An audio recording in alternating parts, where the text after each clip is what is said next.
দেশি মশলায় কষানো বড় মুরগির ঝোল, সাথে যদি থাকে গরম ভাত তাহলে আর কি লাগে বলুন তো। আসসালামু আলাইকুম, আমি রোমানের নতুন আরও একটা রেসিপি নিয়ে চলে এসেছি। আজ আমি বড় লেয়ার মুরগির রান্না করব। তো এই জন্য ফার্স্টে পাতিলটা বসিয়ে দিয়ে দিয়েছি তেল। সর্ষের তেল দিয়ে রান্নাটা হবে। আর এই তেলের মধ্যে দারচিনি, এলাচ, লবঙ্গ একটু ভেজে নিয়েছি। আর তেলের সাথে কিন্তু সবসময় আমি দারচিনি, এলাচ, লবঙ্গটা একটু ভেজে নিই, তাহলে কিন্তু দারুণ একটা ফ্লেভার বের হয়। আর সেই গোশটা খেতেও কিন্তু ভীষণ মজা হয়। এরপর কিন্তু পেঁয়াজ কুচিটাও অ্যাড করে দিয়েছি। পেঁয়াজটা ভাজার পর এখানে অ্যাড করে দিয়েছি আদা বাটা ১ চামচ, রসুন বাটা ১.৫ চামচের মতন, এখানে জিরা বাটা ১ চামচ, পেঁয়াজ বাটা ১ চামচের মতো, স্বাদ মতো অ্যাড করে দিয়েছি লবণ। এরপর হলুদের গুঁড়ো ১ চামচ, মরিচের গুঁড়ো ১.৫ চামচের মতো অ্যাড করেছি। এরপর কিন্তু মশলাটা সুন্দর করে কষিয়ে নেব। এখানে আর কোনো মশলা অ্যাড করব না। তো এই তো দেশি মুরগির দেশি মশলা দিয়ে সুন্দর করে কষানো হবে এখন। এই তো আমি কিন্তু মুরগিটাকে কেটে ধুয়ে পরিষ্কার করে রাখার পর এখন সম্পূর্ণ এই তো মুরগির গোশগুলো মশলার সাথে অ্যাড করে দিলাম।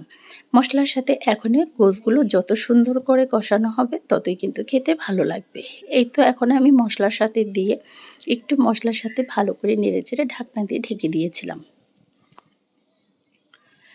তো কিছুক্ষণ পরেই কিন্তু ঢাকনা তুলে নিয়েছি। মাশাআল্লাহ অনেকটাই কিন্তু পানি ছেড়ে দিয়েছে। আর এই পানি দিয়ে আমি একদম লো আঁচে এই গোশগুলোকে একদম সিদ্ধ করে নেব।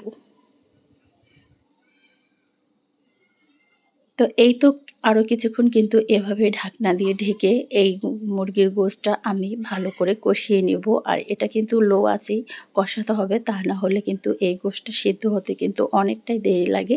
এর জন্য একদম লো আঁচে এই গোশটা আমি অনেক সময় ধরে কষিয়ে নিয়েছি। তো এখানে আমি আরও একটু পানি অ্যাড করে দিয়েছিলাম ওই পানিটা শুকানোর পরে। এরপর কিন্তু গোশটাকে আমি সুন্দর করে কষিয়ে নিয়েছি। তো কষানো কিন্তু একদমই শেষের দিকে আসার পর এখানে ঝোল থাকা অবস্থায় আমি আলু অ্যাড করে দিয়েছি, যেহেতু এখানে গোশগুলো প্রায় সেদ্ধ হয়ে আসছে।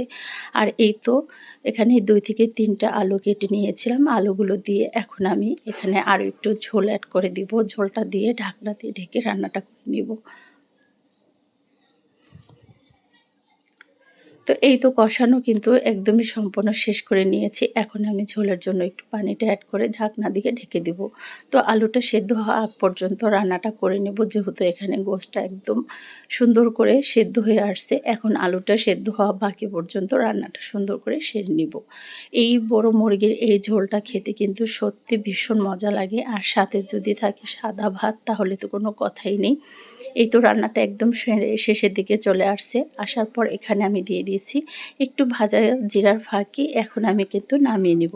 তো রেসিপিটা যদি ভালো লেগে থাকে একটা লাইক, কমেন্ট, শেয়ার করে পাশে থাকবেন। নতুন নতুন রেসিপি পেতে হলে পেজটাকে ফলো করে দিবেন।